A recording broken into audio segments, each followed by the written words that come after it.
देखिए, आज जो हम सीआरपीसी 1973 के बारे में बात करने जा रहे हैं, तो सबसे पहले तो हमें क्या है, इसके पीछे के पर्पस, ऑब्जेक्ट, इसकी हिस्ट्री के बारे में जानना पड़ेगा।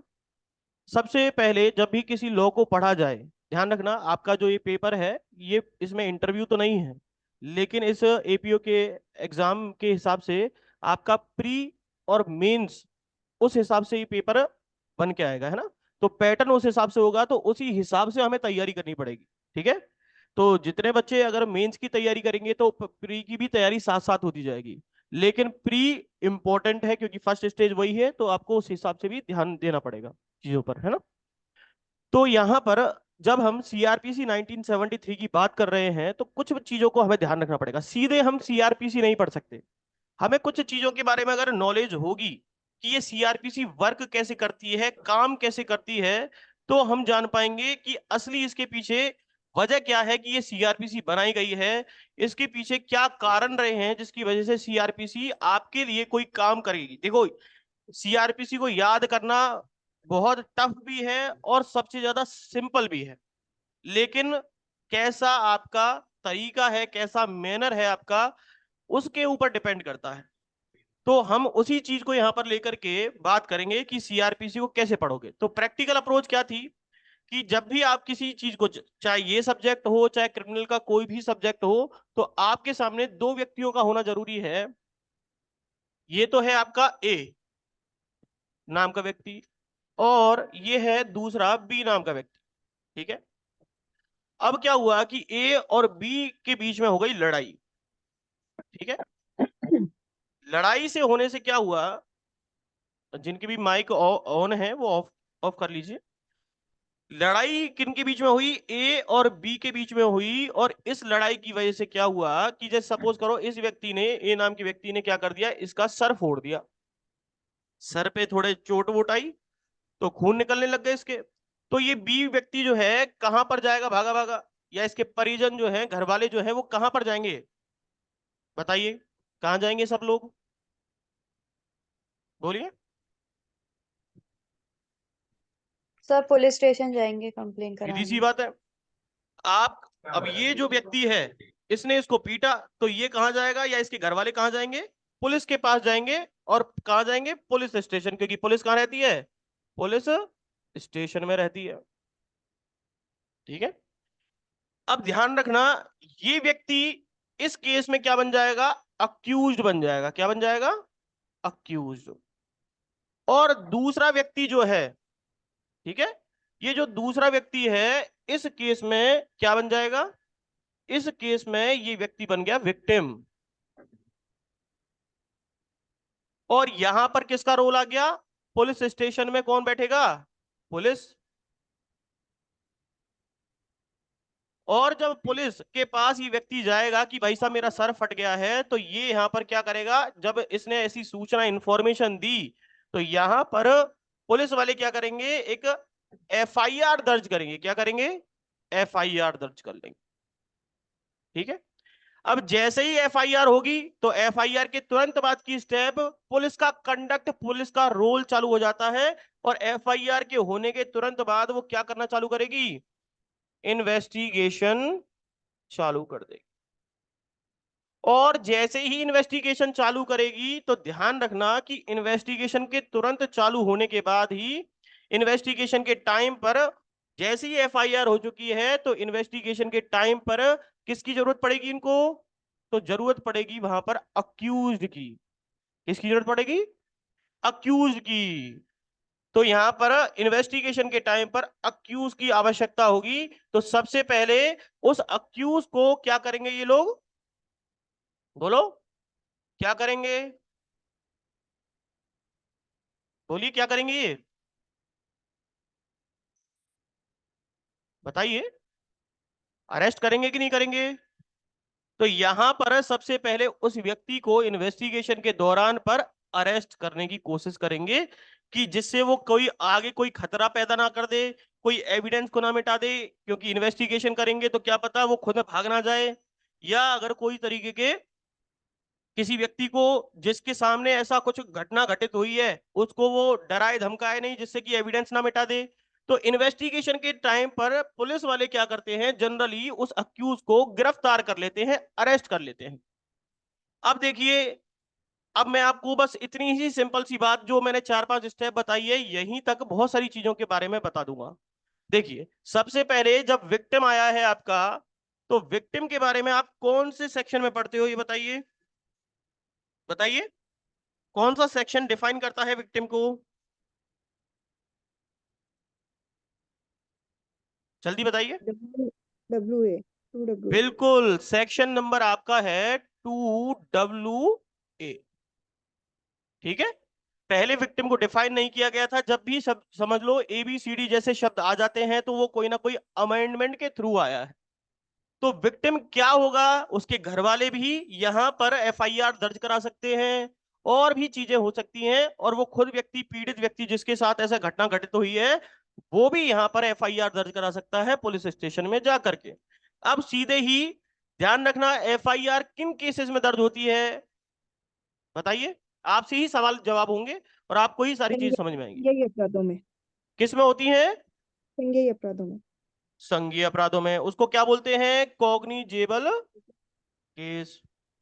तो आपके सामने एक और चीज यहां पर खुल के आ गई कि कॉग्निजेबल केस के अंदर ही क्या होती है, FIR दर्ज होती है। मतलब कॉग्निजेबल केस क्या होता है, तो आपको यहीं पर एक और चीज पता चलती है कि कॉग्निजेबल केस उसको कहते हैं जहां पर कोई कॉग्निजेबल ऑफेंस हुआ हो। मतलब संघीय अपराध जहां पर हुआ है, उसी से ही क्या बनेगा आपका, उसी से ही पता चलेगा कि मामला जो है वो संघीय केस बनता है, मामला बनता है। बात समझ में आ रही है?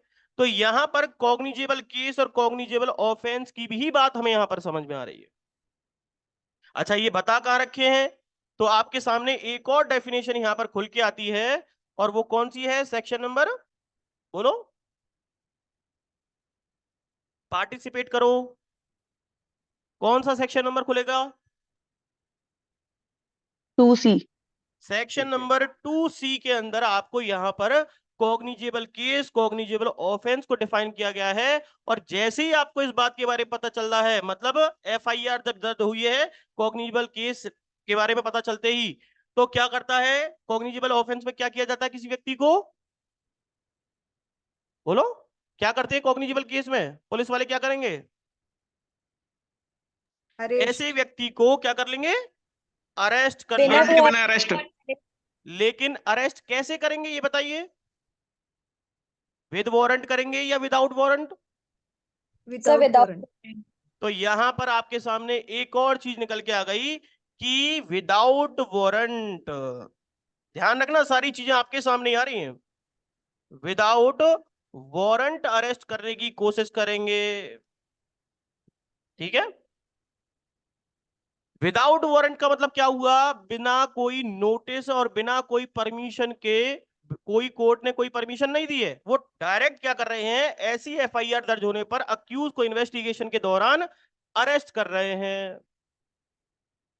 ठीक है। देखो, ये पूरा सिस्टम समझ में आ गया आपको। अब यहीं पर आपकी बहुत सारी चीजें जुड़ गई इसके साथ, जैसे कि डेफिनेशन क्लॉज के अंदर विक्टिम शब्द को डिफाइन किया था 2WA में, जिसमें विक्टिम में कौन आ गए, उसके पेरेंट्स, उसके फ्रेंड्स, उसके घर के, और वो खुद व्यक्ति भी आ गया जिसके साथ ऐसा हुआ है। लेकिन कॉग्निजेबल केस क्या होता है, कॉग्निजेबल ऑफेंस क्या होता है, ये आपको यहीं इसी डेफिनेशन सेक्शन नंबर 2C में पता चल गया। ये तरीका है, अगर आपको किसी भी तरीके से पढ़ना है, समझना है कि CRPC कैसे पढ़ी जाती है, उसको कैसे यूज किया जाएगा, तो वो यही तरीका है। फिर आपको पता है FIR कहां दर्ज होती है, किस सेक्शन में होती है, बताइए। लेकिन अब तो वो नहीं था, नहीं जिला बन गया ना। बताइए। 154। सेक्शन नंबर 154 के तहत FIR दर्ज होती है। ये बात पता है ना आप सबको? अब जैसे ही FIR तक पहुंच गए, तो अब बताओ इन्वेस्टिगेशन का पूरा कंप्लीट चैप्टर कहां बता रखा है, क्योंकि यहां पर शब्द मैंने क्या यूज किया, इन्वेस्टिगेशन। तो बताओ कहां बताएगा ये? 154 से 173 सेक्शन। चैप्टर नंबर कौन सा है बताओ? चैप्टर नंबर हो गया 12, जहां पर पुलिस जब किसी इन्वेस्टिगेशन की पावर रखती है, तो वो कैसे कार्य करेगी, क्या उसे सबसे पहले FIR लिखनी पड़ेगी, या एनसीआर रिपोर्ट बनानी पड़ेगी, जिससे वो मजिस्ट्रेट के पास। अब देखो मैंने शब्द यूज किया एनसीआर रिपोर्ट, मतलब अभी तक तो कॉग्निजेबल केस या कॉग्निजेबल ऑफेंस की ही बात हो रही थी, लेकिन मैं आपको एक और स्टेप आगे ले गया हूं, और वहां पर हमें पता चला कि अब यहां पर गए तो देखो, सामान्य तौर पर जब भी कोई लड़ाई झगड़ा हो जाता है किसी व्यक्ति के बीच में, तो कहां जाते हो आप, बताइए कहां जाओगे आप? Police station. सीधी सी बात है, पुलिस स्टेशन जाओगे। अब आम आदमी को पता है कि उसने मेरे जब सर पे मारी है तो ये कॉग्निजेबल ऑफेंस है, आप तो वकील हो तो आपको तो पता है इस बात के बारे में।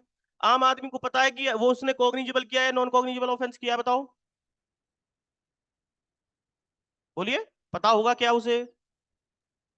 नहीं। वो तो सीधे कहां जाएगा, केवल बोलिए, पुलिस स्टेशन ही जाएगा। जाएगा कि नहीं जाएगा? तो अब यहां पर वो चला गया पुलिस स्टेशन। तो आपने देखा कि इसके कॉग्निजेबल केस और नॉन कॉग्निजेबल कॉग्निजेबल केस और कॉग्निजेबल ऑफेंस के बारे में। लेकिन यहीं पर अगर मैं इसी को नॉन कॉग्निजेबल केस कह दूं, नॉन कॉग्निजेबल केस कब आता है? जब कोई नॉन कॉग्निजेबल ऑफेंस हुआ हो, तभी तो मामला बनेगा। अब देखो एक और डेफिनेशन आपके सामने खुल के आ गई।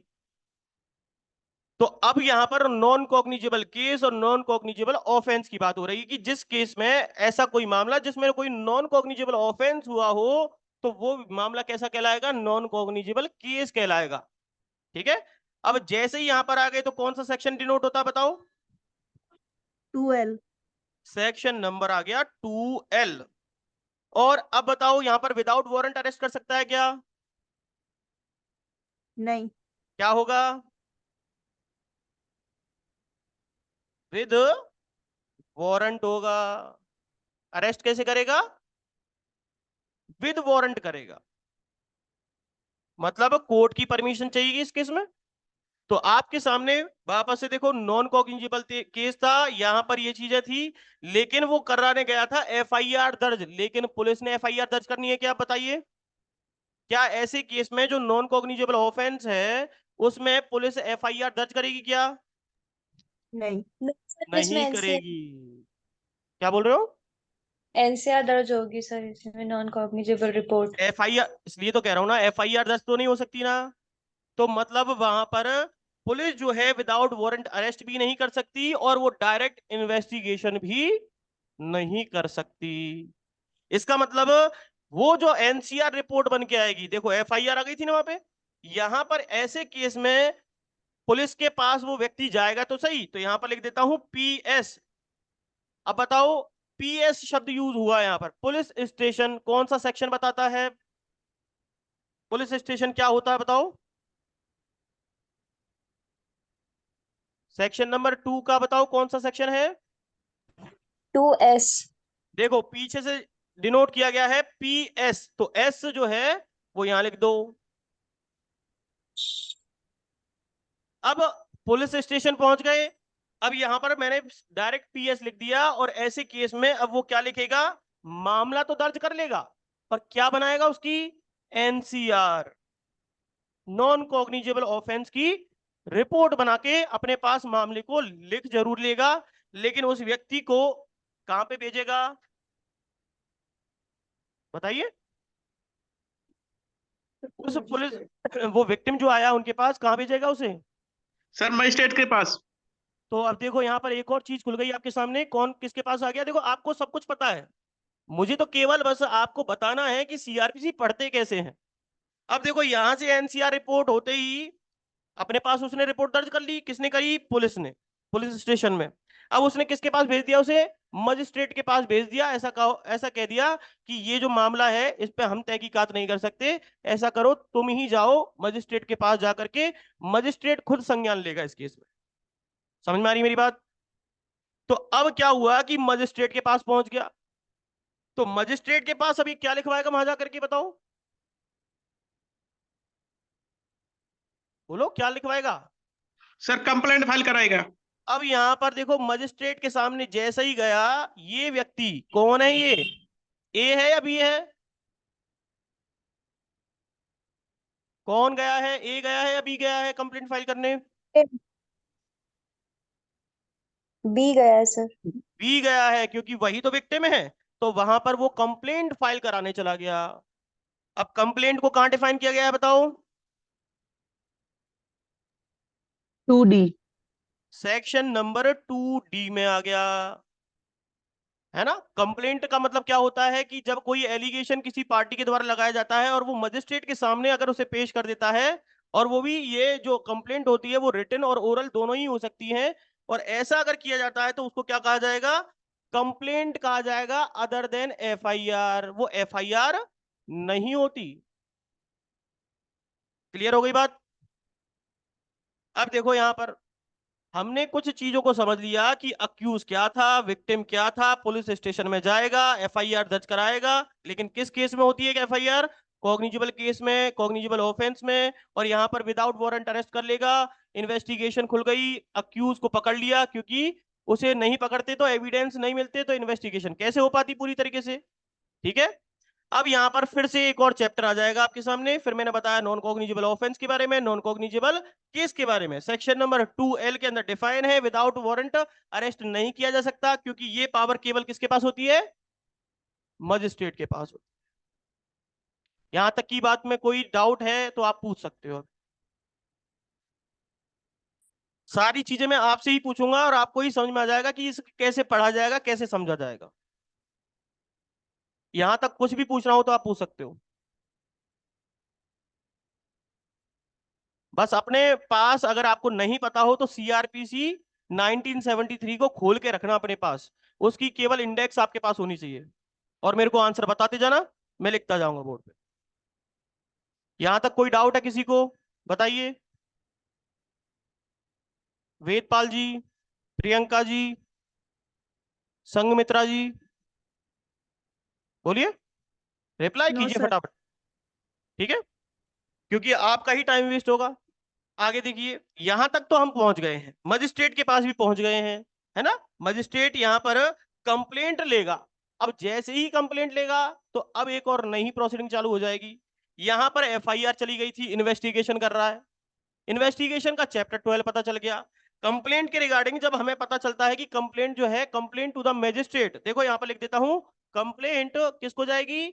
मजिस्ट्रेट को जाएगी। तो इसके बारे में कौन सा चैप्टर डिफाइन करता है बताओ? बताओ कौन से चैप्टर में जाओगे? Complaint to the magistrate. तो यहां पर आपका एक और चैप्टर खुल जाता है, चैप्टर नंबर 15। कौन सा चैप्टर खुल गया? 15 खुल गया। अब ऐसे ही अभी हमने चैप्टर नंबर 12 की बात करी थी, तो आपने एक चीज पर नोटिस नहीं किया कि क्या वो व्यक्ति कहीं पर भी जाकर के किसी भी पुलिस स्टेशन में जाकर के एफआईआर दर्ज करा सकता है क्या? एफआईआर दर्ज कौन करेगा एक्चुअल में उसकी? और वो व्यक्ति जो है कौन से कोर्ट में कंप्लेंट फाइल करने जाएगा? क्या किसी भी कोर्ट में कर सकता है क्या? बताइए मुझे। सर थाने का बाहर सर अधिकारी उसकी कंप्लेंट फाइल करेगा, लिखेगा जी, और वे जो उसका कोर्ट लगता है एरिया का उसमें कंप्लेंट फाइल कर सकता है। इसका मतलब ये हुआ कि यहां पर क्षेत्राधिकार भी देखा जाएगा। बिना क्षेत्राधिकार के कोई काम नहीं होता।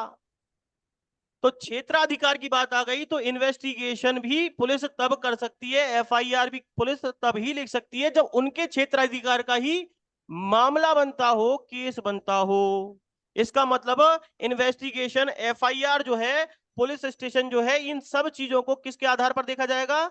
जुरिस्डिक्शन, क्षेत्राधिकार के आधार पर देखा जाएगा। क्या बोलते हैं इसे? क्षेत्राधिकार। अब बताओ जुरिस्डिक्शन कैसे डिफाइन किया हुआ है? अब यहां पर चाहे कोर्ट सुने, चाहे ये काम करेगी जुरिस्डिक्शन के आधार पर, तो कैसे पता चलेगा कौन से जुरिस्डिक्शन में कौन आएगा? समझ में आ रही है मेरी बात, मैं क्या बता रहा हूं? तो जुरिस्डिक्शन के रिगार्डिंग स्पेशली अलग से एक चैप्टर बताया हुआ है। बताओ कौन सा है चैप्टर? चैप्टर 13। बिल्कुल सही याद है, बहुत बढ़िया। चैप्टर नंबर 13 के अंदर जुरिस्डिक्शन बता रखा है कि कोर्ट के पास कैसे केसेस को वो कॉग्निजेंस ले पाएगी, कब ले पाएगी। तो वहां पर कुछ ऑफेंसेस के बारे में बताया हुआ है और बता रखा है कि कौन से केस को किस तरीके से जुरिस्डिक्शन में लिया जाएगा। तो ट्रायल इंक्वायरी अगर करनी है तो जुरिस्डिक्शन का ध्यान रखना पड़ेगा। पुलिस स्टेशन भी अकॉर्डिंग टू द कोर्ट, ध्यान रखना वहां पर डायरेक्ट कोर्ट पुलिस का जुरिस्डिक्शन नहीं दिया हुआ, लेकिन जब आप उसे ढंग से पढ़ोगे तो आपको पता चलेगा सेक्शन नंबर 156 के क्लॉज नंबर 2 में लिखी हुई है बात कि कोर्ट का जुरिस्डिक्शन जो होगा उसके अंतर्गत आने वाले जितने भी थाने होंगे वो उसी कोर्ट के जुरिस्डिक्शन के अंतर्गत आएंगे और उसी थाने की जो रिपोर्ट होंगी वो ही केस जो है उस कोर्ट में जाएंगे। पढ़ा है कि नहीं पढ़ा इसके बारे में? Yes sir. इसका मतलब बड़ा कौन हो गया? कोर्ट हो कोर्ट। गया। और कोर्ट के अंदर अब 10 थाने आ सकते हैं, 20 थाने आ सकते हैं, कितनी आ सकते हैं क्या? बोलिए। कितने भी आ सकते हैं। कितने भी आ सकते हैं। तो उसी अकॉर्डिंग यहाँ पर हमें वो जो पुलिस वाला होगा वो भी बताएगा कि कुछ मजिस्ट्रेट के पास जाना है, तो जुरिस्डिक्शन भी तो उसी हिसाब से निकल के आएगा कि नहीं आएगा। तो चैप्टर नंबर 13 में हमें पता चल गया जुरिस्डिक्शन के बारे में। क्लियर होगी बातें? अब देखो वापस से इसको और इसको कैसे अटैच करूंगा उसे भी देखो। अब सपोज करो आपने मजिस्ट्रेट के पास जाकर के कर दी कंप्लेंट, ठीक है, और दूसरा यहां से इन्वेस्टिगेशन होकर के आ गई है और उसकी क्या बन गई है अकॉर्डिंग टू सेक्शन नंबर 73 का सबसेक्शन नंबर 2 क्या बन गई? पुलिस रिपोर्ट बन के आ गई। अब बताओ पुलिस रिपोर्ट को किस सेक्शन में डिफाइन किया गया है? बताइए फटाफट से। पुलिस रिपोर्ट को किस सेक्शन में डिफाइन किया गया है? 2R। कौन सा है? सेक्शन नंबर 2 का क्लॉज नंबर है आर। देखिए यहां का पीछे का जो शब्द है आर लिखा है कि नहीं लिखा? तो आर से क्या मिल गया हमें? आर मिल गया।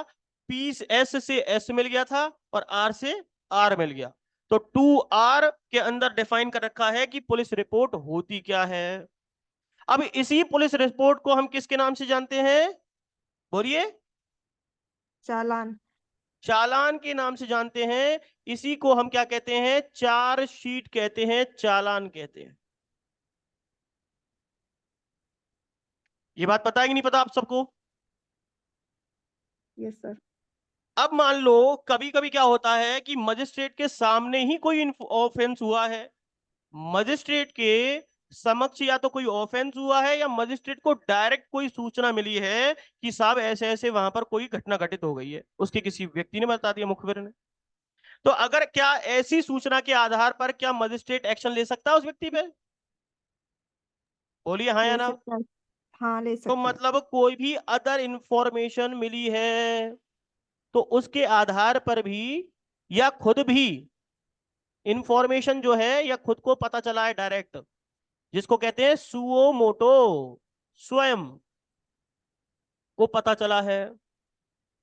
तो यहां पर ध्यान रखो ये वाला चैप्टर, ये वाला चैप्टर और ये वाला चैप्टर, 3 तरीके की चीजें एक साथ जुड़ गई हैं। मतलब क्या हुआ? इसको ऐसे नहीं तो मैं ऐसे ले जाता हूं कंप्लेंट। बताओ चार्जशीट जो बन के आती है उसके ऊपर कोर्ट एक्शन ले सकती है क्या? बोलो। पुलिस ने इन्वेस्टिगेशन करी, एफआईआर दर्ज कर इन्वेस्टिगेशन करी, उस व्यक्ति को अरेस्ट कर लिया और चार्जशीट बना ली उसने, पूरी पुलिस रिपोर्ट बन गई उसकी। अब वो चार्जशीट जो है वो कोर्ट में पेश करेगा, क्या क्या करेगा उसका? कोर्ट में पेश करेगा। कोर्ट में पेश करेगा। अब वो कोर्ट में पेश कर रहा है, दूसरी तरफ से कंप्लेंट भी फाइल की गई है, तो कंप्लेंट भी आ गई उसके पास, कोर्ट के पास। और तीसरी तरफ से आ गया अदर इंफॉर्मेशन, कोई उसको खुद को इंफॉर्मेशन मिली है या दूसरे ने किसी ने कोई इंफॉर्मेशन दी है। समझ में आ रही है? ये हो गई तीनों बात। और इन तीनों बातों के बारे में कहां बता रखा है कि कोर्ट इस केस में अपना जुडिशियल माइंड अप्लाई किया कर सकता है। उसे क्या कहते हैं उस शब्द को? संज्ञान। संज्ञान लेना कहते हैं। और यहां पर आपका एक और चीज खुल के आ गई, कॉग्निजेंस, संज्ञान कहते हैं इसे हिंदी में। बहुत बढ़िया। तो देखो एक और चैप्टर खुल के आ गया कि नहीं आ गया, कॉग्निजेंस बाय द कोर्ट। लेकिन कितने मोड बताए हैं, कितने तरीके बताए, किन किन चीजों पर कॉग्निजेंस ले सकता है कोर्ट, बताइए कौन से कोर्ट, कौन से तरीके पे कोर्ट कॉग्निजेंस ले सकता है, संज्ञान ले सकता है। एफआईआर कंप्लेंट पर, पे। कंप्लेंट पर और पहला सुमोटो। देखो एक एक करके। पहला है चार्जशीट, दूसरा क्या बताया कंप्लेंट, और तीसरा क्या मिला इंफॉर्मेशन के आधार पर। तो तीन तरीके बता दिए इसके अंदर, बताओ कौन सा चैप्टर बताता है इसके बारे में। 14। बिल्कुल, बहुत बढ़िया। चैप्टर नंबर है आपका यहाँ पर 14। अब देखो कितनी सारी चीजें खुल के आ गई आपके सामने। आपको यहाँ पर चैप्टर नंबर 12 के बारे में पता चल गया, चैप्टर नंबर 13 के बारे में पता चल गया, लेकिन कौन सा कोर्ट संज्ञान लेगा, तो चैप्टर नंबर 13 के अकॉर्डिंग तो लेगा। तो यहाँ पर ये भी पता चल गया, इसके साथ साथ चैप्टर नंबर 15 भी पता चल गया। लेकिन साथ ही साथ जब इन्वेस्टिगेशन के अंदर जब एफआईआर दर्ज की थी, तो यहाँ पर किसी व्यक्ति को अरेस्ट किया गया था।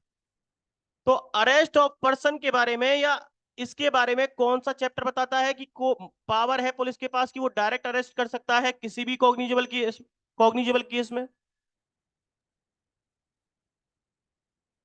चैप्टर 5। बिल्कुल, चैप्टर नंबर 5 बताता है इसके बारे में। सेक्शन नंबर कौन सा है, 41। सेक्शन 41। Section number 41। बहुत बढ़िया। देखो आपको पता चल रहा है ना। अब अरेस्ट के बारे में पता चल गया, यहां पर लिख देता हूं अरेस्ट ऑफ अक्यूज को अरेस्ट ऑफ पर्सन। इनके बारे में इन डिटेल चर्चा करेंगे, ये बता क्या क्या रहे हैं हमें। तो देखो फिर से एक और बात देख लेते हैं। हमें यहाँ पर अक्यूज और विक्टिम के बीच में, मतलब ए और बी के बीच में लड़ाई हुई, जिसकी वजह से ए जो है वो अक्यूज बन गया क्योंकि इसने इसका सर फोड़ दिया, विक्टिम बन गया ये व्यक्ति। ये गया पुलिस स्टेशन, पुलिस में इसने एफआईआर दर्ज कराई, एफआईआर से पुलिस ने इन्वेस्टिगेशन की, इन्वेस्टिगेशन करने के टाइम पे अक्यूज को अरेस्ट कर लिया, और अक्यूज को अरेस्ट करने के बाद क्या बना दी उसने, चार्जशीट बना दी उसकी इन्वेस्टिगेशन करने के बाद। और चार्जशीट बना दी एक साइड, किस केस में बनाई, कॉग्निजेबल केस में या कॉग्निजेबल ऑफेंस में, विदाउट वारंट अरेस्ट किया उसको उस टाइम पे। नॉन कॉग्निजेबल केस अगर होता वो, क्योंकि इतनी कोई चोट नहीं लगी थी उसे, ना तो खून निकले थे ना कुछ हुआ था, यही व्यक्ति दोबारा गया, ठीक है, पुलिस के पास जैसे ही गया तो पुलिस ने एफआईआर लिखने से मना कर दिया, कह रहे छोटा मोटा केस है वैसे, मतलब कि केवल गाल पे थप्पड़ ही मारा था तो छोटा मोटा केस है, तो इस केस में हम आपको अरेस्ट नहीं कर सकते ना, आपकी एफआईआर दर्ज कर सकते हैं। तो उसने क्या कर ली थी उस केस में, एनसीआर रिपोर्ट बना दी। एनसीआर रिपोर्ट के तहत कंप्लेंट करने के लिए भेज दिया मजिस्ट्रेट के पास, मजिस्ट्रेट ने उसकी कंप्लेंट को एक्सेप्ट कर लिया, और उसके आधार पर उसने क्या ले लिया, कॉग्निजेंस ले लिया। तो चार्जशीट, कंप्लेंट और अदर इंफॉर्मेशन के आधार पर क्या लिया गया है, कोर्ट के द्वारा कॉग्निजेंस ले लिया गया। अब जैसे मैंने चैप्टर लिखे हैं उनके साथ साथ आप सेक्शंस भी लिख सकते हो कि कितने से कितने सेक्शन के अंदर इनको कवर किया गया है। जैसे आप देखोगे एग्जांपल के तौर पे सेक्शन नंबर चैप्टर नंबर 5 को सेक्शन नंबर 41 से लेकर के 60A तक के सेक्शंस में डिफाइन किया गया है, ठीक है। ऐसे ही अगर देखोगे तो यहां पर चैप्टर नंबर 15 जो है आपका कितने से कितने सेक्शन को कवर करता बताओ, सेक्शन नंबर 200 से 203। अब क्या होगा कि ये इसमें आ गया। अब देखो वापस से, अब आ गया चैप्टर नंबर 13। चैप्टर नंबर 13 कहां डिफाइन किया हुआ है, सेक्शन नंबर बोलो 177 से 1, बोलो तो सही कुछ, 189। 189 तक के सेक्शंस में। अब ऐसे ही चैप्टर नंबर 14 कितने से कितने सेक्शन है, 190 से 190 लेकर से के, 199। बिल्कुल। अब देखो सारे चैप्टर कवर हो रहे हैं ना। अब इसी के तहत मैं आपको और भी चीजें समझाता हूं, सारा कुछ इसमें आ जाएगा। देखो अब आपको जब सीआरपीसी पढ़नी है ना, ध्यान रखो मेंस का पेपर लिखने का तरीका भी बता देता हूं साथ साथ। जब भी किसी सब्जेक्ट मैटर के बारे में पता चल रहा है, जैसे सपोज करो कोर्ट के बारे में पता चल रहा है, तो कोर्ट के बारे में कि कोर्ट जब संज्ञान लेगी तो कैसे कैसे ले सकती है, जैसे कि यहां पर बता रखा है चैप्टर नंबर 14 के बारे में, बहुत इंपॉर्टेंट चैप्टर है, इसमें से मेंस के सवाल आते हैं आपके, है ना। तो अब इसे पढ़ोगे कैसे, तो उसमें जब पढ़ते हो तो आपको वहां पे पता चलता है, वहां पर लिखा है condition requisition for the initiation of the proceeding. अब कंडीशन रिक्विजिशन का मतलब होता है कि कुछ शर्तें कोर्ट को माननी पड़ेंगी, उसी के आधार पर कोर्ट क्या कर सकती है, आगे की कार्यवाही कर सकती है। यही बात बता रखी है कि नहीं बता रखी। मतलब कोर्ट के ऊपर कोर्ट को बाउंड कर दिया गया है कि कोर्ट कॉग्निजेंस संज्ञान तो लेना चाहती है, लेकिन कुछ ऐसे एक्सेप्शंस हैं, वैसे तो पावर है उसके पास कि संज्ञान ले ले। क्यों पता थी? क्योंकि हमने ये बात कहां पढ़ी थी, कॉग्निजेंस ले सकती है कोर्ट इन तीनों चीजों में। बताओ कौन सा सेक्शन बताता है, कौन सा सेक्शन कह रहा है इसके बारे में? Cognizance by the court. 190। बिल्कुल, बहुत इंपॉर्टेंट सेक्शन है आपका 190। सेक्शन नंबर 190 के तहत ऐसा कॉग्निजेंस लेने की बात की गई है, लेकिन कह रहा है पावर तो दे रखी है, लेकिन कुछ ऐसे एक्सेप्शंस हैं जिनमें कुछ कंडीशन कोर्ट को फॉलो करनी पड़ती हैं, तभी कोर्ट कॉग्निजेंस ले पाएगी। पढ़ा या नहीं पढ़ा ऐसा कुछ? बोलो, ऐसा कुछ पढ़ा है कि नहीं पढ़ा आपने? यस। सबने पढ़ा है ना? तो जब आप सबने इस चीज के बारे में पढ़ा है तो आपको पता होने चाहिए ऐसे सेक्शन जो हैं, किससे कितने से कितने सेक्शन बता रखे हैं जिसमें कंडीशन को लेकर के बात की गई है, कोर्ट को बाउंड किया गया है कि आप किसी भी कंप्लेंट को डायरेक्ट कॉग्निजेंस नहीं ले सकते। बोलो। 195 to 199। बहुत बढ़िया, वेरी गुड। सेक्शन नंबर 190 से लेकर के 199 तक के सेक्शन में रिक्विजिशंस लगाई हुई है कि अपेक्षा की गई है कोर्ट से कि आप डायरेक्ट कॉग्निजेंस नहीं ले सकते जब तक कि वो खुद पार्टी आकर के आपके सामने कंप्लेंट फाइल ना कर दे। जैसे कि अगर किसी महिला के साथ कोई क्रुएल्टी हुई है, या अगर उसके साथ कोई छेड़छाड़ हुई है, या उसने किसी व्यक्ति ने कोई अडल्ट्री की है, सपोज करो, ठीक है ना, या उसने क्या किया है, दूसरी शादी कर ली है, पाइगेमी बोलते हैं ना उसे। तो ऐसे केस में कौन केस दर्ज करवा सकता है, ये बताओ पहले तो। कंप्लेंट कौन फाइल कराएगा? विक्टिम। अरे विक्टिम तो करवाएगा, विक्टिम है कौन उस केस में? महिला स्वयं। वो महिला खुद होगी, वही केवल कंप्लेंट फाइल करा सकती है, तभी कोर्ट केवल एक्शन ले पाएगा। नहीं तो क्या उसकी पावर है कि एक्शन ले ले उस केस में? नहीं ले सकती। नहीं। बात समझ में आ गई है आपको सबको? तो यहां पर कुछ ऐसी चीजें जो हैं आपको पता चल रही हैं कि किस तरीके से इनको पढ़ा जाएगा, कैसे इनको समझा जाएगा। तो देखो आपके सामने ये सारी चीजें खुल खुल के आ रही हैं।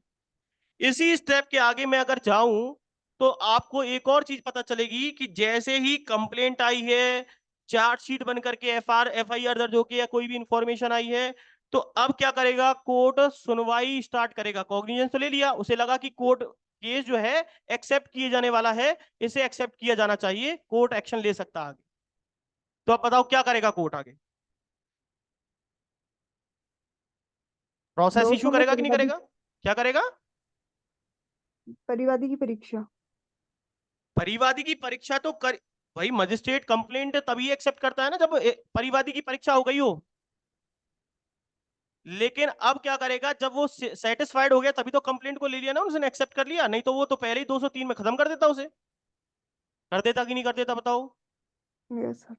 लेकिन उसने ऐसा नहीं किया। इसका मतलब क्या हुआ कि वो आगे कार्रवाई ही करना चाहता है, चार्जशीट के बेसिस पे, इस कंप्लेंट के बेसिस पे, या अदर इंफॉर्मेशन के बेसिस पे। तो यहां पर इसे बोलते हैं इशू ऑफ प्रोसेस के बारे में बात कर रहा है वो, कि आगे की कार्यवाही स्टार्ट करना चाहता है। तो अब बताओ क्या करेगा वो कोर्ट? लोगों को बुलाएगा कि नहीं बुलाएगा, समन वारंट भेजेगा कि नहीं भेजेगा, according to the case. Chapter 16। Chapter number 16 खुल के आ गया आपका। अब देखो यहां पर एक और चैप्टर निकल के आ गया जहां पर प्रोसेस इशू करने की बात की जा रही है, आगे कार्यवाही करने की बात की जा रही है। इसी आगे की कार्यवाही को हम किस चैप्टर के नाम से जानते हैं? ये चैप्टर जो है आपका कौन सा है बताओ, क्या नाम है इस चैप्टर का? मजिस्ट्रेट के समक्ष कार्रवाई का प्रारंभ किया जाना।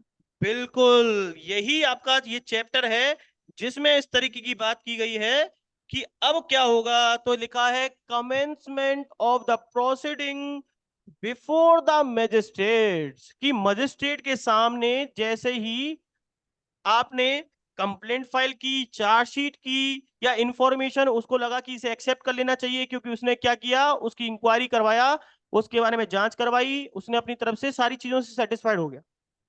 अब क्या करेगा उस केस में? तो वो कह रहा है अब मैं करूंगा कार्रवाई स्टार्ट, और अब उन लोगों को बुलवाऊंगा।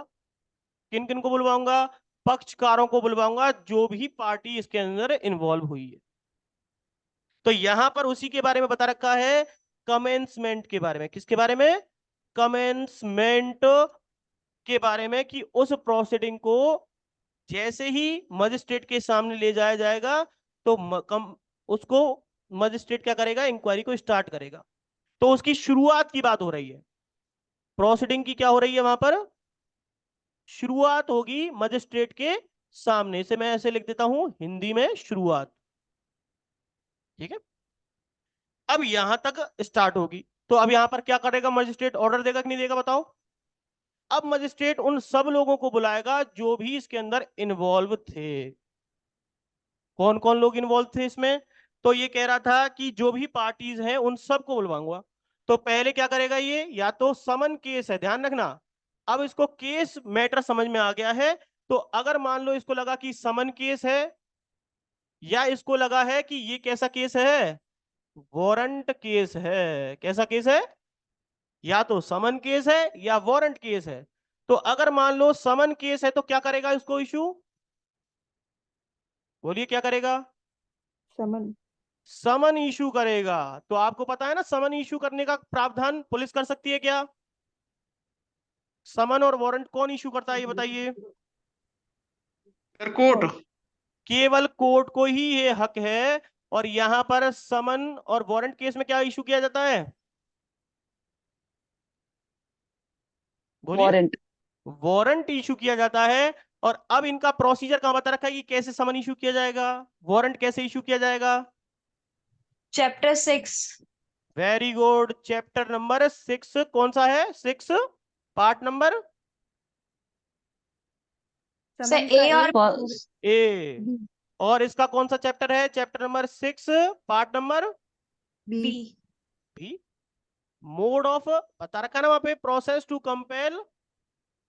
पढ़ा कि नहीं पढ़ा? अपीयरेंस किसके सामने? बिफोर द कोर्ट, की कोर्ट के सामने। कोर्ट के पास ये पावर है कि किसी भी व्यक्ति को अपने सामने उपस्थित करवा सकती है, बाध्य कर सकती है उपस्थित कराने के लिए। तो क्या क्या तरीके बता रखे हैं? पहला तो समन बता रखा है, दूसरा वारंट बता रखा है, और तीसरा बता रखा है अगर वो व्यक्ति वारंट से भी नहीं आता तो क्या करेंगे?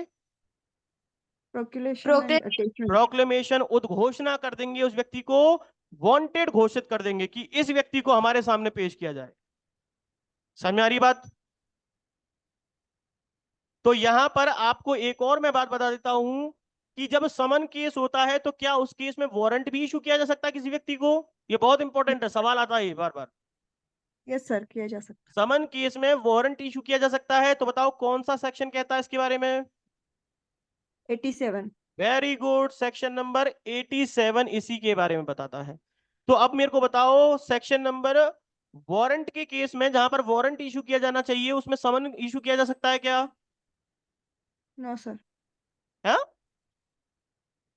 किया जा सकता है या नहीं किया जा सकता? Yes sir, yes sir. किया जा सकता है। अगर कोर्ट को लग रहा है कि भाई जरूरत नहीं है वारंट की, हमें तो समन से ही काम चल जाएगा हमारा, तो ऐसे केस में किया जा सकता है क्या? कौन सा सेक्शन बताता है, फटाफट बताओ। तो ये सेक्शन है आपका 204, 204। सारी चीजें समझ में आ रही है? तो देखो समन की बात भी समझ में आ गई, वारंट की भी समझ में आ गई। तो आपको पता है समन केस है और वारंट केस है, तो आपको दो चीजें और समझ में आ गई यहां पर।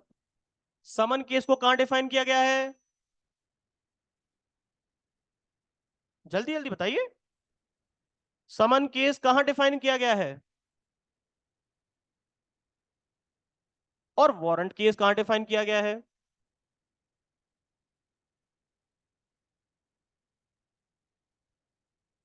श्वेता जी। सर 2W में समन मामला। और 2X में वारंट मामला। बहुत बढ़िया। सेक्शन नंबर 2 के W में तो समन, और 2 के X में कौन सा है? वारंट। वारंट। तो अब बताओ समन केस क्या होता है और वारंट केस क्या होता है? डिफाइन किया हुआ ना? Yes sir. तो बताओ कौन से केस समन होते हैं और कौन से दो वारंट वर्ष होते हैं? 2 वर्ष तक की सजा वाले मामले समन होते हैं। हाँ, और मृत्यु, आजीवन कारावास या 2 वर्ष से अधिक के कारावास से दंडनीय हो वो वारंट होते हैं। तो देखो आपको समझ में आ गया ना, समन केस उन केसेस को कहते हैं जो 2 वर्ष से कम के हैं, ठीक है, 2 वर्ष तक के हैं। ऐसे अपराध अगर कोई व्यक्ति कर देता है जिसमें सजा कितनी दे रखी हो, आईपीसी या किसी और लॉ के तहत 2 साल तक की दे रखी है, तो वो सारे केस कैसे कहलाएंगे? समन केस कहलाएंगे। और वारंट केस कौन से होंगे? वो ऐसे मामले जिनमें 2 साल से ऊपर की सजा हो रही हो और डेथ पेनल्टी तक अगर किसी व्यक्ति को मिलती हो, तो ऐसे केस में वो मामले कैसे कहलाएंगे? वारंट केस कहलाएंगे। क्लियर हो रही है बात? यहां तक सारी चीज समझ में आ गई क्या? अब इसी के आगे की और एक स्टेप बताता हूं आपको, तो आपको अब कुछ मामले समझ में आएंगे। देखो, समन केस हो गया, वारंट केस हो गया। अब उन व्यक्तियों को बुलाएगा और चार्जशीट उसके सामने आ चुकी है और ये सारी कार्रवाई भी उसके सामने हो चुकी है। तो अब क्या करेगा कोर्ट? जैसे ही उन लोगों को बुला लेगा अपने सामने, तो अब क्या करेगा? उस व्यक्ति को अपॉर्चुनिटी देगा, उसे सुनेगा कि मैं ऐसे ऐसे तुम्हारे खिलाफ चार्ज फ्रेम करने वाला हूं, तुम अपनी तरफ से कुछ कहना चाहते हो तो कह दो, नहीं तो स्वीकार कर लो। ऐसा ही तो कहता है कि नहीं कहता? बताओ। अरे प्रिंसिपल ऑफ नेचुरल जस्टिस पढ़ते हो कि नहीं पढ़ते? बोलो हाँ या ना। Yes sir. तो यहां पर अब कोर्ट उससे करेगा ये काम, लेकिन मजिस्ट्रेट एक चीज से बाउंड होता है, चार्ज फ्रेम करेगा तो कैसे करेगा? अच्छा, चार्ज फ्रेम किसके द्वारा किए जाते हैं? पुलिस करती है या कोर्ट करती है? कोर्ट। कोर्ट के पास ये पावर है, कोर्ट की ये ड्यूटी भी है साथ साथ कि कोर्ट ही ये काम करेगी। चार्ज फ्रेम का काम जो है कोर्ट करती है, चाहे समन केस हो चाहे वारंट केस हो। ये बात तो क्लियर हो गई।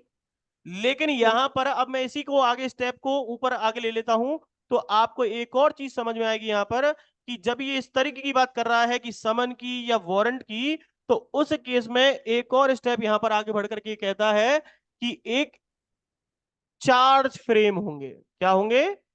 चार्ज फ्रेम होंगे। और कैसे होंगे?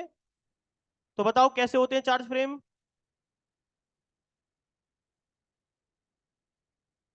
किसके अकॉर्डिंग चार्ज फ्रेम होंगे ये बताइए, बताइए कैसे करेगा मजिस्ट्रेट चार्ज फ्रेम?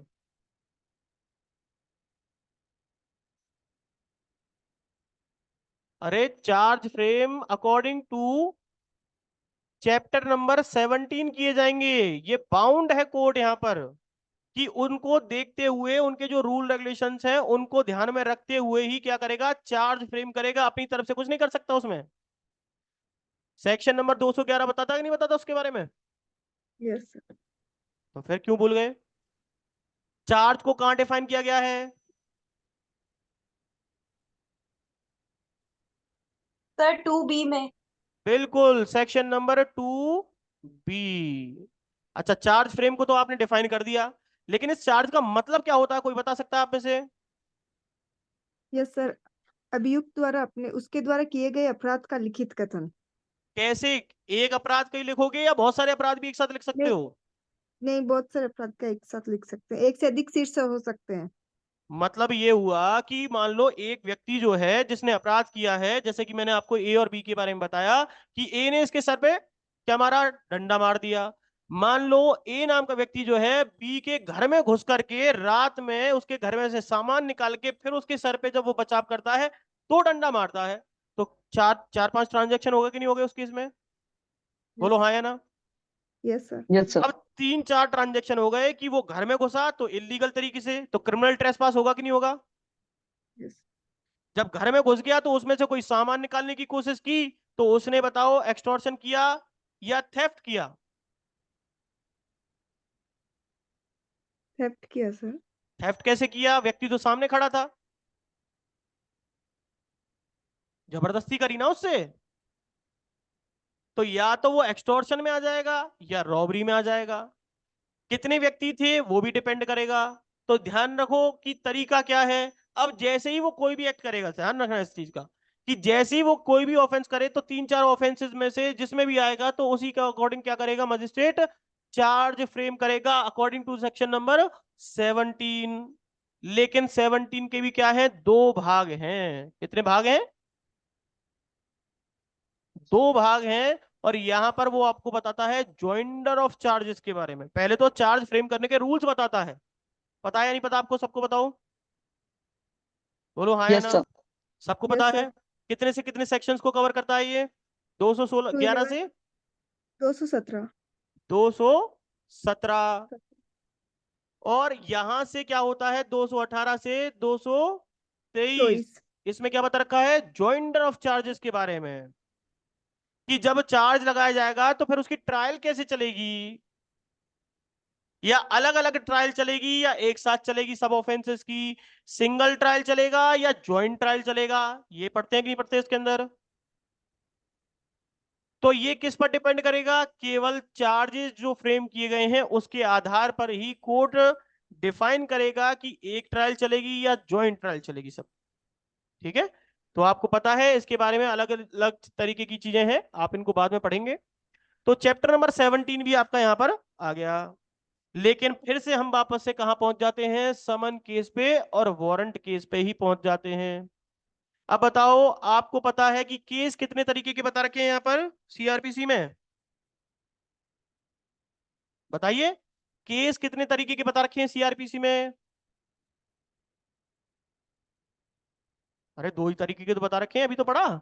एक तो समन केस है और एक वारंट केस है, यही तो डिफाइन कर रखा है, और कहीं केस थोड़ा है। बोलिए हाँ या ना। Yes sir. अब आपके सामने केस तो है 2, लेकिन ट्रायल कितने चलाए जाते हैं सीआरपीसी के तहत? 4। 4 ट्रायल चल रहे हैं। देखो कितनी बड़ी नाइंसाफी है, ट्रायल तो चल रहे हैं 4 और केस केवल बता रखे हैं 2, है कि नहीं? तो अब इनको कैसे डिवाइड किया जाए कि ये 4 ट्रायल में कन्वर्ट हो जाए? तो इनको सीआरपीसी के तहत 2 भागों को 4 भागों में डिवाइड किया गया है, क्योंकि आपको पता है वारंट केस को कोर्ट ऑफ सेशन सुनता है क्या? बताइए कौन सुनता है? कोर्ट ऑफ सेशन किस केस को चलाता है, वारंट केस को चलाता है या सेशन ट्रायल को चलाता है? वारंट ट्रायल चलाता है, सेशन ट्रायल चलाता है? Session trial. अरे सेशन नाम है तो सेशन ट्रायल ही चलाएगा। इसका मतलब वारंट केस जो है, वारंट ट्रायल कोई और ही चलाता है, इसका मतलब यही हुआ। यस इसका सर। मतलब हुआ कि वारंट के 2 भाग किए गए हैं। एक तो वो जो छोटे अपराध हैं लेकिन 2 साल से ऊपर के हैं, और सेशन में वो आते हैं, सेशन ट्रायल में वो आते हैं जो ग्रीवियस हैं, हीनियस हैं। ठीक है, इस तरीके के अपराध, जैसे कि किसी का मर्डर कर दिया, किसी का रेप कर दिया, किसी को जला दिया, किसी का घर जला दिया, किसी को गोली मार दी, है ना। इस तरीके के जो बड़े बड़े जो एट्रोसिटीज वाले केस होते हैं, वो कहां जाते हैं, सेशन ट्रायल में जाते हैं। तो छोटे मोटे अपराध जो है 2 साल से लेके 7 साल 8 साल तक के केस तो सारे के कौन हो गए, वारंट ट्रायल चलेगा। है तो केस कौन सा, वारंट केस, लेकिन उसको 2 भागों में विभाजित किया गया है। ये सारा कुछ लिख लिया हो तो मैं इसे इरेज कर दूं क्या? लिखा या नहीं लिखा ये? इरेज करूं क्या, बताओ? Yes sir. ठीक है, देखो, अब हम देखो वापस से वहीं पहुंच गए। यहां तक की तो हमने बात कर ली थी। अब देखो आगे कहां पहुंचे हैं, इसके बारे में बात कर लेते हैं। तो मैंने क्या बताया कि 2 तरीके की केस हैं, ट्रायल चल रहे हैं 4 तरीके के। तो देखो वारंट केस को 2 भागों में बांटा गया है। और कौन कौन से में, तो पहले कहता है सेशन में तो बड़े बड़े गंभीर अपराध जाएंगे, उसको कहेंगे सेशन ट्रायल, क्योंकि उसका कोर्ट कौन सा है, सेशन कोर्ट के द्वारा ये सेशन ट्रायल किया जाएगा। लेकिन वारंट ट्रायल कौन करेगा, तो वारंट ट्रायल कोई भी कोर्ट कर सकती है, मजिस्ट्रेट कोई भी कर सकता है कि नहीं कर सकता। लेकिन सेशन ट्रायल के लिए कौन बता रखा था केवल, तो वहां पर बता रखा था असिस्टेंट सेशन जज, कोर्ट ऑफ सेशन का सेशन जज, और दूसरा है एडिशनल सेशन जज। इनके बारे में तो बता रखा था। लेकिन सेशन ट्रायल करेगा, वारंट ट्रायल में कोई भी सीजीएम हो गया, आपका सीएमएम हो गया, है ना, एमएम हो गया, जुडिशियल मजिस्ट्रेट फर्स्ट क्लास हो गया, ये सारे लोग करेंगे। आगे देखिए समन केस। समन केस का मतलब है 2 साल से कम के जो अपराध हैं, मतलब क्या हुआ कि छोटे मोटे जो केस हैं उनकी बात हो रही है। तो समन केस को क्या होगा, तो सबसे पहला तो आपको पता ही है, समन ट्रायल। लेकिन समन ट्रायल में तो बांट ही रखा है, साथ ही साथ इन्होंने बता दिया कि समन तो 2 साल से ऊपर के कोई भी केस हो सकते हैं। लेकिन 2 साल जरूर थोड़ा ना कि हर केस 2 साल तक का हो, 1 साल, 1.5 साल, 2 साल का ही हो, ऐसा तो हो नहीं सकता। कोई कोई केस तो ऐसा है जो 1 महीने की सजा होती है, 1.5 महीने की, 2 महीने की सजा होती है। तो ऐसे केसेस को क्या कहेंगे, तो उन्होंने कहा कि संक्षिप्त तौर पर उनका क्या होना चाहिए, ट्रायल चलना चाहिए, कार्रवाई होनी चाहिए। तो ऐसे केस में उन्होंने एक छोटा सा पार्ट बना दिया, उसका नाम रख दिया समरी ट्रायल। बताओ ये सारे चैप्टर है कि नहीं है, बताओ। Yes sir. कौन सा चैप्टर है सेशन ट्रायल का, चैप्टर नंबर 20। 18, 18। वारंट ट्रायल का चैप्टर नंबर, 19, ये कौन सा है चैप्टर नंबर, 20, ये कौन सा है चैप्टर नंबर, 21। 21। 21 चैप्टर है। सर ये वारंट ट्रायल में कौन कौन आते हैं? वारंट ट्रायल में कौन आते हैं मतलब, मतलब जैसे सेशन ट्रायल में तो कोर्ट ऑफ सेशन, सेशन जज, एडीएस, मतलब जो भी होते हैं ये सब आते हैं। वारंट ट्रायल में कौन से केसेस? वारंट ट्रायल के अंदर जनरली मजिस्ट्रेट जो होते हैं आपके, CJM, judicial magistrate first class, ये लोग सुन सकते हैं उस केस को। ऐसा भी नहीं है, कोर्ट ऑफ सेशन का अगर जुरिसडिक्शन है, अगर चाहे तो उस अपने पास भी मंगा सकता है, और मंगा करके ट्रायल वो वारंट ही चलाएगा। ये डिपेंड करता है जुरिसडिक्शन अपनी पावर का इस्तेमाल कैसे करना चाहता है वो। लेकिन जनरली क्या होता है, वारंट ट्रायल जो है, वारंट केस को 2 भागों में बांटा जाता है। क्योंकि अब मान लो सारे केसेस को आप समन सेशन ट्रायल, सेशन केस में भेज दोगे, सेशन कोर्ट में भेज दोगे, तो वो सेशन कोर्ट तो सारे सेशन ट्रायल चलाएगा। तो क्या उसको तो वारंट केस में उसने मान लो 3 साल का अपराध किया है, 4 साल का अपराध किया है, तो कितना बर्डन बढ़ जाएगा उसके ऊपर, बढ़ेगा कि नहीं बढ़ेगा। तो छोटे मोटे केसेस को तो बड़े छोटी कोर्ट सुन सकती है ना। तो इसलिए इसको क्या है, अब देखो सेशन ट्रायल का जो चीजें होती हैं वो गंभीर अपराध की श्रेणी में आती हैं, तो उनका सारा का सारा जो ट्रायल है उसी अकॉर्डिंग चलता है, एक एक चीज को बहुत बारीकी से समझा जाता है, सुना जाता है, उसी स्टेज पे काम करते हैं। लेकिन जब समरी की बात आती है तो छोटे तौर पर देखते हैं ना, चार्ज फ्रेम करने नहीं करने वो डिपेंड करता है ना। तो ये चीजें ध्यान रखी जाती हैं, ठीक है। तो पावर तो इस तरीके की बताई हुई है कि क्या कर सकते हैं, लेकिन किसके द्वारा की जा सकती है, जैसे कि सेशन ट्रायल का केस का कंडक्ट केवल कौन करा सकता है, सेशन कोर्ट में पीपी ही करवाएगा। पढ़ा है कि नहीं पढ़ा इसके बारे में, पब्लिक यस। प्रोसिक्यूटर ही करवा सकता है। लेकिन वारंट ट्रायल में तो कोई भी जा सकता है। समझ में आ रही है मेरी बात। तो ऐसे करके सेशन ट्रायल बनी, वारंट ट्रायल, समन ट्रायल और समरी ट्रायल। लेकिन साथ ही साथ आपने एक और चीज देखी होगी आपके ही बेर एक्ट के अंदर, कि वहां पर एक और चीज को जोड़ा गया था, कि कह रहा है कि जहां पर लोगों के अंदर लड़ाई हो गई, झगड़ा हो गया, कोई बात नहीं, लेकिन केस छोटा मोटा ही है, लड़ाई झगड़ा हुआ था, लेकिन समझौते से भी बात टल सकती है। तो सबसे पहले तो समझौता ही देखा जाता है ना, क्योंकि एक बार जब केस हो जाएगा तो मिटेगा क्या जल्दी से, बोलो हाँ या ना। नहीं। नहीं मिटेगा। तो फिर उसके कैसे करोगे, तो वो कहते हैं कि ऐसे केस में आप क्या कर सकते हो, अगर अक्यूज पर्सन अपनी गिल्टी को स्वीकार कर ले, गिल्ट को स्वीकार कर ले, तो ऐसे केस में बी से वो सेटलमेंट कर ले, तो कोर्ट से परमिशन लेकर के ऐसे केस में समझौता किया जा सकता है, जिसको किसका नाम दिया गया है, प्ली अभिवाद करते। बार्गेनिंग। चैप्टर नंबर कौन सा बताइए, 21A। 21A। सेक्शन आप साथ में लिख लेना इनकी, कौन कौन से सेक्शन कहाँ आ रहे हैं। तो आपके देखो कितने सारे सेक्शन, कितने सारे चैप्टर एक साथ कवर होते जा रहे हैं। अब ध्यान रखो, वापस से वहीं पहुंच जाता हूं मैं आपके पास। समन केस और वारंट केस में केवल अक्यूज पर्सन की और विटनेसेस की जरूरत होती है क्या, डॉक्यूमेंट नहीं चाहिए होते क्या, बोलो।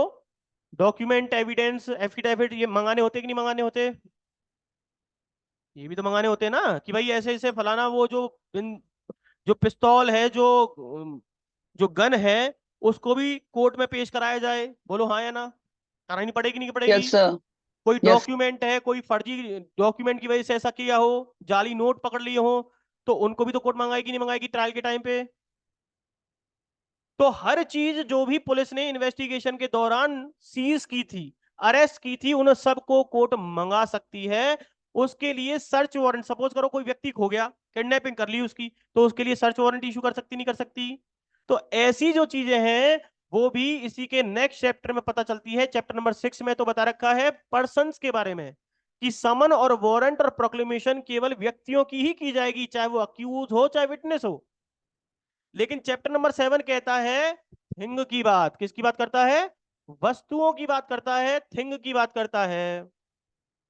और अगर मान लो कोई व्यक्ति खो गया हो तो उसको ढूंढने की बात करता है। तो चैप्टर नंबर 7 में जो है समन जो होती है, लिखा होता है, आपने ढंग से पढ़ा हो तो, summon to produce thing, search warrant, पढ़ा है कि नहीं पढ़ा ऐसा? Yes sir. तो वही चीज जो है चैप्टर नंबर 7 में पढ़ने को मिलती है आपको। तो आपके सामने चैप्टर 6 भी आ गया, 7 भी आ गया, चैप्टर नंबर 5 भी बता दिया मैंने। लेकिन अब देखो हम कितनी सारे ट्रायल्स पे पहुंच गए, लेकिन हमने अभी तक कोर्ट्स के बारे में तो कुछ जाना ही नहीं। कौन सा कोर्ट क्या काम करेगा, पढ़ा क्या अभी तक हमने? नहीं पढ़ा। मजिस्ट्रेट का शब्द यूज तो किया गया था, लेकिन हमने उसको ढंग से पढ़ा नहीं। और मैंने क्या कहा कि cognizance by the court, court क्या करेगा उस केस में? कॉग्निजेंस ले सकता है, लेकिन कोर्ट तो हमें पता नहीं कौन सा कॉग्निजेंस लेगा। तो अब बात करेंगे constitution of criminal courts and their offices. तो कितने तरीके के कोर्ट्स बताए गए हैं सीआरपीसी के अंदर? लोअर कोर्ट्स बताइए।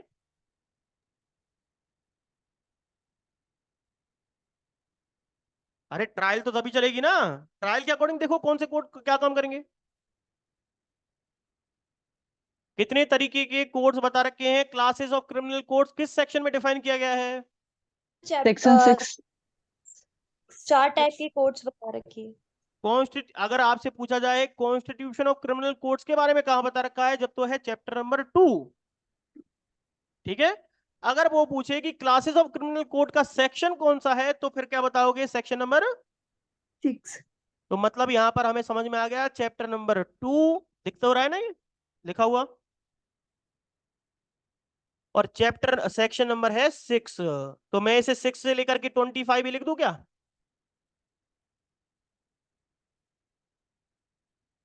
अब देखो यहां पर आपको एक और चीज समझ में आएगी कि जब जब मैंने कोर्ट की बात करी और सेक्शन नंबर 6 से लेकर के 25A की बात लिख दी, यहां पर चैप्टर नंबर 2 लिख दिया, तो यहां पर आपको एक चीज समझ में आ गई कि कोर्ट के तुम्हारे कॉन्स्टिट्यूशन ऑफ क्रिमिनल कोर्ट तो कही है, लेकिन साथ ही साथ वहां पर कह रहा है कि देयर ऑफिसेज।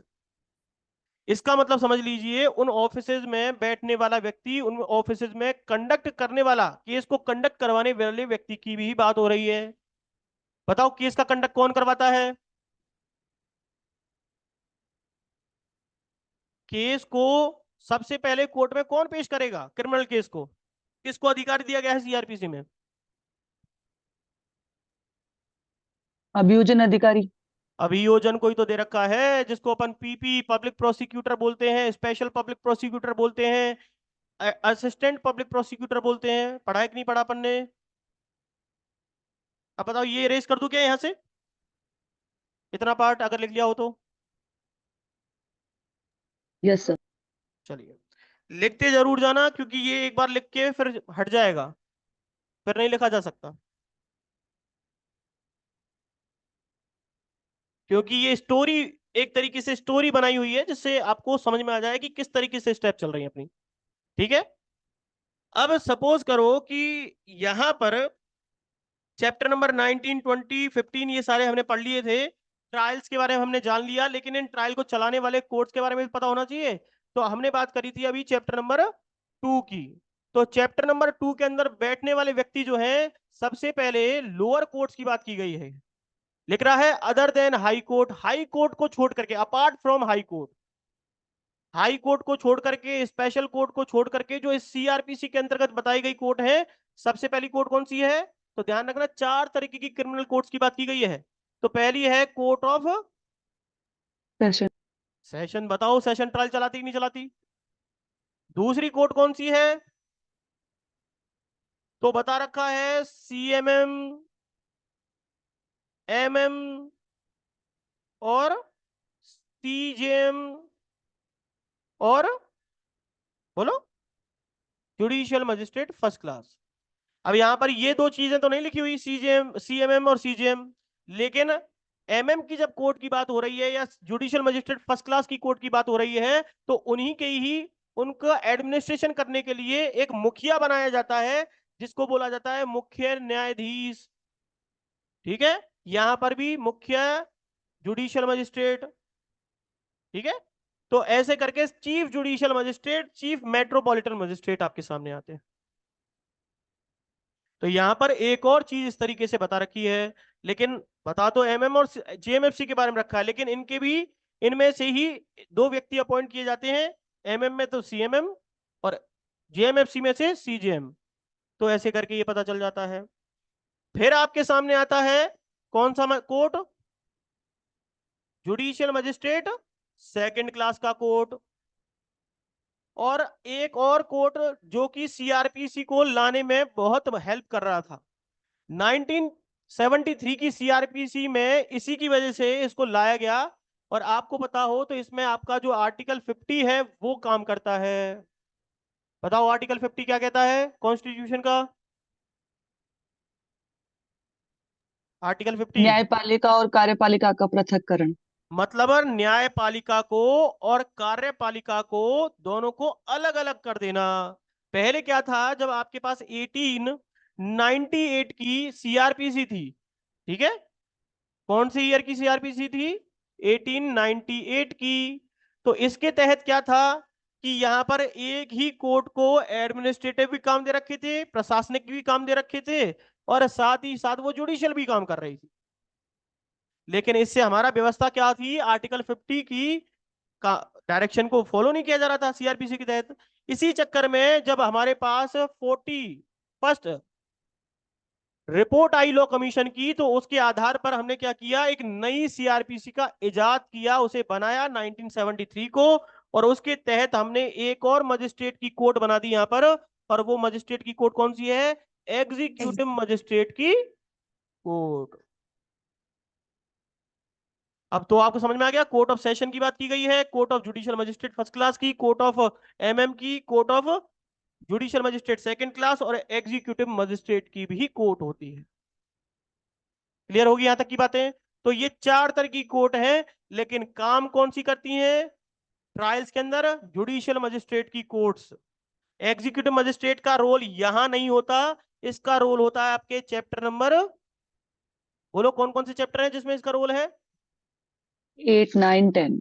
बिल्कुल, 8 में है, 9 में नहीं है, 10 में है, और एक है 11 में। क्लियर होगी बात? और इनके बारे में आपने पढ़ रखा है सेक्शन नंबर 1 के अंदर। पढ़ा है क्या? सेक्शन नंबर 1 क्या कहता है?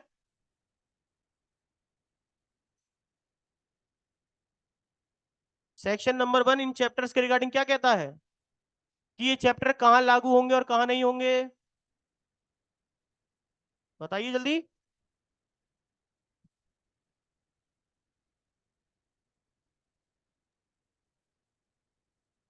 ये चैप्टर जो है आपके नागालैंड के ऊपर लागू होंगे, ट्राइबल एरियाज पर भी लागू होंगे। पढ़ा कि नहीं पढ़ा? लेकिन उनके ऊपर आपकी CRPC लागू नहीं होती। पढ़ा कि नहीं पढ़ा? यस। पढ़ा है ना? तो वही ये प्रिवेंटिव एक्शन से रिलेटेड चैप्टर है, एडमिनिस्ट्रेशन से रिलेटेड चैप्टर है। ठीक है, तो आज मैंने आपको इतनी सारी चीजें बताई, बाकी तो मैं आपको कल भी इसके बारे में और डिटेल में, क्योंकि इनको सबको आप सीक्वेंस में लेना, तो चैप्टर 2 आपको यहाँ पता चल गया। लेकिन जब मैंने इसकी बात करी तो चैप्टर नंबर 8, 10, 11 भी पता चल रहा था कि क्या क्या ये प्रिवेंटिव एक्शन से रिलेटेड बात कर रहे हैं, एडमिनिस्ट्रेशन से रिलेटेड बात कर रहे हैं। तो आपको ये चैप्टर जो है इन चैप्टर से डील कर रहे हैं और ये चैप्टर इनसे डील कर रहे हैं।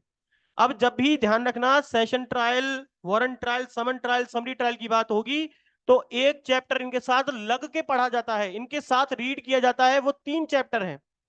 कौन कौन से चैप्टर हैं? तो चैप्टर नंबर है आपका पहला 22। कौन सा है? 22। क्यों काम करता है ये 22? तो आपको पता होगा। तो सपोज करो कोई व्यक्ति ऐसा है जो जेल में बंद है ऑलरेडी, लेकिन उसे विटनेस के तौर पर हमें कोर्ट में पेश करना है, तो कब किया जा सकता है? समझ में आ रही मेरी बात क्या कह रहा हूं मैं? तो उसके जब वो व्यक्ति जेल में बंद है या दूसरी कोर्ट ने उसे जेल में बंद कर दिया है और उसका किसी और केस में भी मामला फंसा हुआ है, तो क्या वो कोर्ट उसे विटनेस के तौर पर, अक्यूज के तौर पर कोर्ट में पेश करवा सकती है? तो उसी के बारे में चैप्टर नंबर 2 बताता है। तो मतलब ट्रायल में ही काम कर रहा है ये भी, तब काम आता है ये चैप्टर। ऐसा ही है चैप्टर नंबर 23। चैप्टर नंबर 23 में बता रखे हैं रूल रेगुलेशंस की एग्जामिनेशन सेशन ट्रायल का कैसे किया जाएगा, उनमें एविडेंसेस कैसे लिए जाते हैं। ये वैसे तो आपका चैप्टर नंबर 23 जो है Indian evidence act direct deal करता है। एग्जामिनेशन कैसे किए जाएंगे, एविडेंसेस कैसे लिए जाएंगे, ठीक है। सेशन वारंट ट्रायल के अंदर केस चल रहा है, वारंट केस है तो उसमें एविडेंस कैसे लिए जाते हैं, समन केस के एविडेंस कैसे लिए जाते हैं, उनका एग्जामिन कैसे किया जाता है, अक्यूज का एग्जामिनेशन कैसे किया जाएगा, वो सारे रूल रेगुलेशंस पता चलते हैं आपको यहाँ पर। साथ ही साथ ये भी पता चलता है कि कमीशन कैसे इशू होगा। मान लो कोई व्यक्ति को हम कोर्ट में नहीं ला सकते और ना वो अक्यूज जो है वो कोर्ट में आ सकता है, ना विक्टिम आ सकता है, तो फिर क्या करोगे ऐसे केस में? तो क्या हम कोर्ट वहीं उस व्यक्ति के सामने ही कोर्ट पेश कर दें, या हम यहां से किसी मजिस्ट्रेट को भेज दें कमीशन इशू करके? तो उस तरीके की बातें भी आपको चैप्टर नंबर 23 में पढ़ने को मिलती हैं। साथ ही साथ इन सब के ऊपर जो पावर काम करती है वो करती है चैप्टर नंबर 24 की। आप जब इसे पढ़ते हो तो आपको इंक्वायरी और ट्रायल के दौरान क्या क्या एक्ट किए जा सकते हैं कोर्ट के द्वारा, इन कोर्ट्स के द्वारा क्या क्या कार्रवाई की जा सकती है, उसे ट्रायल के दौरान कैसे ये कंडक्ट करवाएंगे, किस तरीके की पावर रखते हैं, वो सारे नियम कायदे कानून यहां पड़ते हैं। किस दौरान पता चलते हैं? ट्रायल के दौरान। तो इसलिए चैप्टर नंबर 24 बहुत इंपॉर्टेंट पड़ता है इसके लिए। तो यहां पर बता रखा है जनरल प्रोविजंस, सामान्य प्रावधान बता रखे हैं किससे रिलेटेड? इंक्वायरी और ट्रायल से रिलेटेड, ठीक है।